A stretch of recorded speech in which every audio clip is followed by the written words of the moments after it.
Ever since Stephen Daldry's famous production of An Inspector Calls in 1992, the plays of JB Priestley have been coming back into fashion. And now Rupert Goold is directing and reviving Time and the Conways here at the National. The big question is, why this play now? Now let's have some tea and be nice and cosy together. Where's Robin? Spooning with Joan in the dining room. Oh, hasn't Joan gone yet? I really think she might leave us to ourselves now. I mean, after all, it is the first time that we've all been here together in the house for... how long is it? Nearly 3 years at least. I think all drama goes through a period, when it's first written, it's of the now.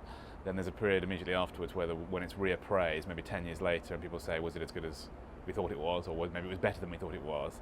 And then gradually after that point, it begins to slip towards dustiness, and until it moves beyond dustiness to become history. I mean, it's interesting, the plays of the 50s, I think, do now seem dated, whereas I feel the writing of Rattigan and Coward and Ackland, that generation probably is moving out of our social memory, and so then the culture of that period becomes maybe more fascinating.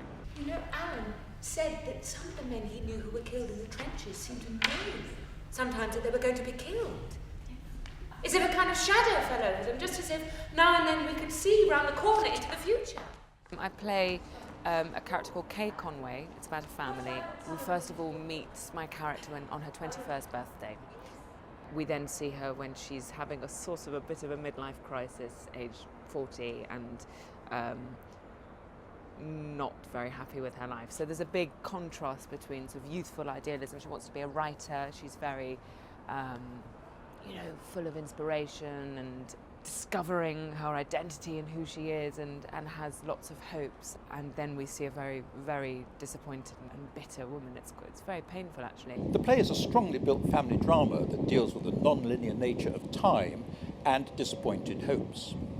In a way, not dissimilar to An Inspector Calls.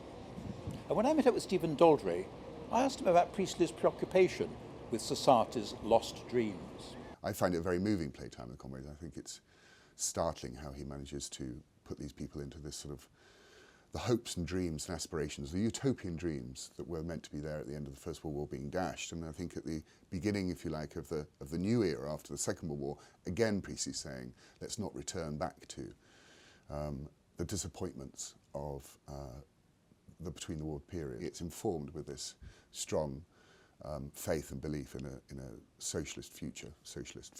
My trouble is we haven't much time. You'll be able to divide the responsibility between you when we've gone. Just one last question, that's all. The girl discovered that the money you'd been giving her was stolen, didn't she? Yes, and that was the worst of all. I mean, she wouldn't take any more and she didn't want to see me again here, but how did you know that? Did she tell you? No, she told me nothing.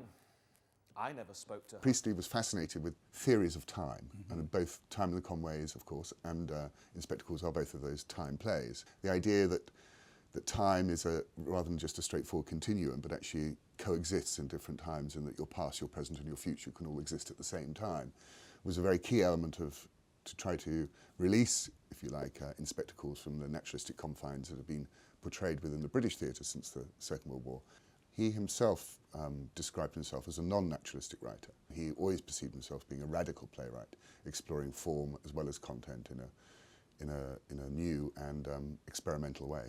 Oh, by the way, I forgot to ask you, did Robin send you anything, Kay? No, Mother, I didn't expect him to. No, but that's not like Robin, you know.